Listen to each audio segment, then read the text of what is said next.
Hello, Abraham. Thank you. Yeah. All right, this is going to be briefer than you want it to be. So this first conversation, we want you to focus not just so much on what you came intending to talk about, but what hatched in you as a result of what you heard just now. Yeah. Everything you shared shifted what I wanted to ask until now. I know that. And so... We just didn't want you to revert back. Okay, I won't. I'll try not to. Satisfaction and identifying something that I want and moving towards it. What is something that I can do and take away from here, knowing what I now know that will enhance my ability to find and stabilize and maintain my alignment and allow that momentum to build. All right, here it is. So that what I have in the is. vortex manifests. Here it is. We don't want to be flippant about it. Try less. Which requires a conscious trusting that the process works and that your life has put it there and that it's real and it's big and it's becoming and that it's yours and that it's not going anywhere. It's not going to get away from you. So your work is not to try to think about it. Your work is to focus yourself into a state of allowing it into your experience. For example, this is not about you, it's an example. Can you think of anything that is common in human experience that is troubling to most people? Relationships. And as you think about relationships, think about a primary relationship that is troubling to most people. Mating. So let's focus upon someone in a situation where they have something that they desire relative to another person and it doesn't seem to be coming about. And so they have been studying deliberate creation. They're hearing it from us and from others. They've been hearing it in their society for a long time. Goal setting, intentionality. And so they have a sort of determination within them to get this right. And so someone, maybe like us or anyone, is having a conversation with them about this issue that they have. And so they say something like, yeah, I'm having problems with my relationship. So you can feel where that vibration is. Now there's a magnificent relationship in their vortex, but they have no access to it because they're so aware of the current relationship that they are living. And so they decide to go to work on this relationship. So we say, well, let's talk about it a little bit. And then they say, yeah, it's not good. I want it to be better, which doesn't give them any satisfaction because it's pulling in the opposite direction of what they want. So we say, well, let's talk about this. And then they say, well, I've been thinking a lot about it in preparation for my conversation with you. And these are the things about it that I want to be different. I really want us to talk more, to be in more communication with each other. But in that conversation, this person is focused upon not enough conversation with each other. I really want my partner to understand me, which emphasizes the fact that they don't have good communication and the partner doesn't understand them. I really want my partner to come home from work and be glad that we are together, which emphasizes the fact that the partner doesn't come home and doesn't seem to be interested. And so everything that this person is doing in an effort or an attempt to get it the way they want it to be is actually counterproductive, because it's actually talking about things as they are, because that's the perspective that this person holds, which is the reason that they want to have the conversation. Further, they've been having the conversation with almost everybody they know. They're talking about it incessantly. They can't find anything other than that. And so almost everything that they're doing about this goal that they have, or this hope or dream that they have, is not satisfying because they are believing that they have to make it happen. And in the making it happen, they want to analyze it, they want to explain it, they want to explain their point of view, and most of all, they want to be the right one. They want to be right about this. I know I'm right, and I know that if my partner would just do more of the things that I think are the right thing to do, we'd get along better. And so without even knowing it, they're just writhing in the discord in their own being, when all along over here is this massively improved, gloriously wonderful relationship that's waiting for them, because every time they struggled, they put a positive piece over there. And then They want to have a conversation about what I should do. And what we want everyone to understand about everything that they desire is that they have already created what they want, and now they have to find a path of least resistance or a path of most allowance to it, which means you can't keep regurgitating how things are, because your awareness of how they are is what's preventing you from going where you want to go. And that's why we say you got to chill. But that requires, in most cases, and this is the sales job we're doing on all of you here, we want you to accept that the process is real.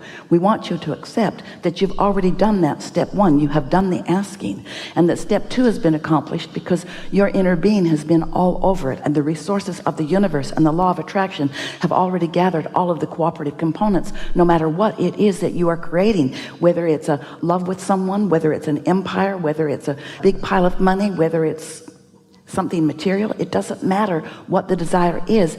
It has been vibrationally accomplished. Now, humans, you get out there ahead of yourself because it doesn't feel accomplished to you until you can see it. And so you keep looking for it where it isn't, and then you keep coming to the expectation that it's hard, or that it's slow, or that it's going to take more goal setting. I just need to be more clear. I want something. I want this thing that I do not have, and I want this thing that I do not have, and I want it to come quickly because I'm uncomfortable in not having it. Okay? Well, that gets you nowhere. That just nails your feet to the floor and holds you in this place. And so you have to accept that it is vibrationally done. And if something is done, don't you want to move toward it? And can you move toward it and away from it at the same time? And can you feel that if you feel frustration, if you feel tension, that you're moving away from it, and that when you relax, you're moving toward it? Do you meditate? Daily. Do you meditate? Yes. Sometimes?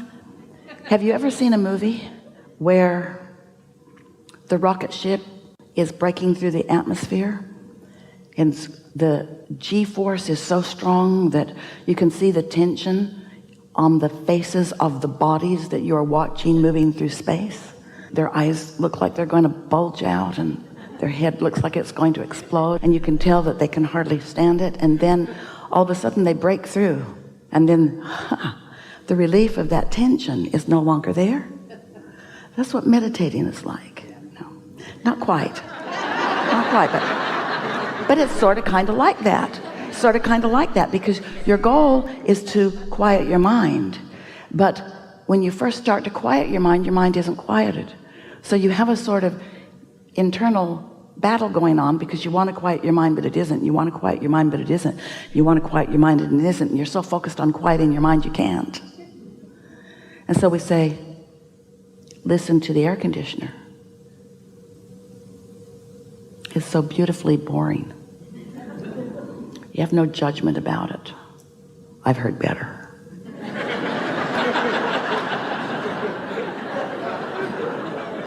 You don't feel that way.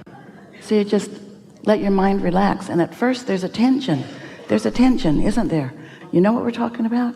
We're talking about the tension of releasing resistance, which is easily accomplished by releasing thought. But there's a tension in releasing thought because you've trained your minds to focus. And your mind doesn't want to really release thought. Your mind wants to focus on something. And the law of attraction is going to cause your mind to focus on the most active thought, which in most cases, we love you so much, is resistant in nature to some degree. So when you meditate, you got to focus on something and let that tension be there because it's natural, but just keep focusing until you break through the atmosphere. You will. And when you do, sweet relief will come over you. That's a state of non-resistance. And when you do that, we're talking about 15 or 20 minutes to get there. When you do that, now everything in your vortex you are allowing, but we don't want you to think about it.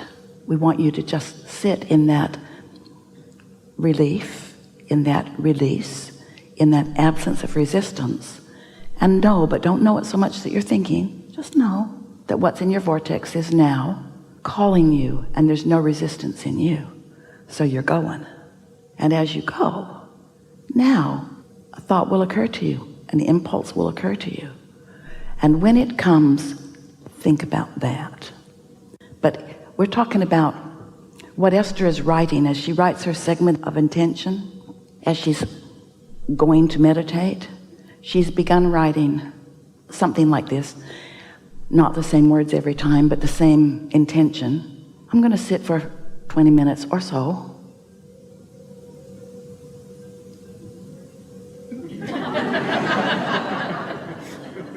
I'm going to turn off my phone and sit in a place where there will not be interruptions. The universe has such good timing. And I'm going to quiet my mind. I'm going to quiet my mind by focusing on this sound. Sometimes it's a sound in her house.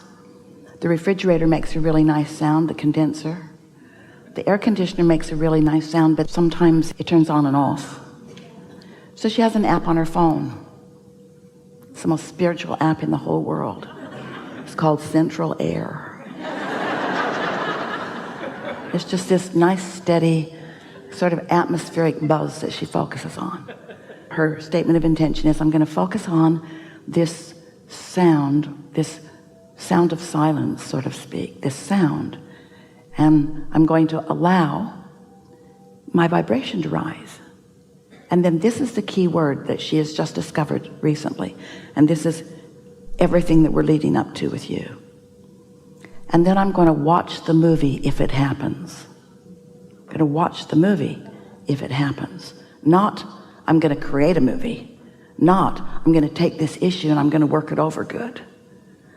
Because that's a reintroduction of the resistances she is talking about letting go of. I'm just going to watch the movie. I'm going to watch the non-resistant movie that my inner being has queued up for me. So I have one singular intention, and that is to release any resistance that I have.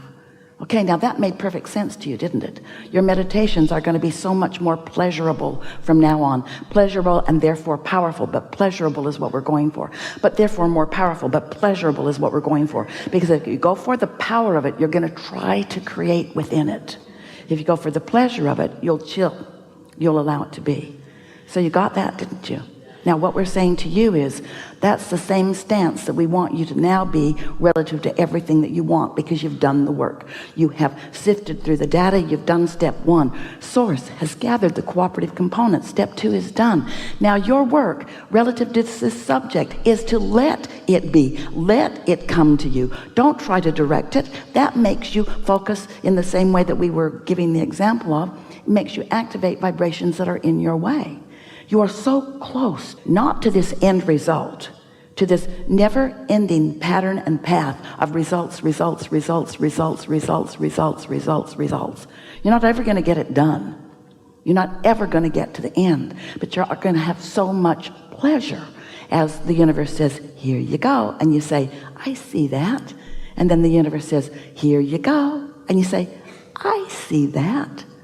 The words that are coming from Esther these days are, I am bowled over by my now awareness of the cooperative universe that is acting on my behalf. She said it's like problem solution, problem solution, problem solution, problem solution, or question answer, question answer, question answer, question answer. And if the question and the answer are really close together, or the problem or the solution are so close together, then you have that feeling of your hands in the clay, but you don't mess it up by focusing upon a problem when you're not close enough to the solution to let it in.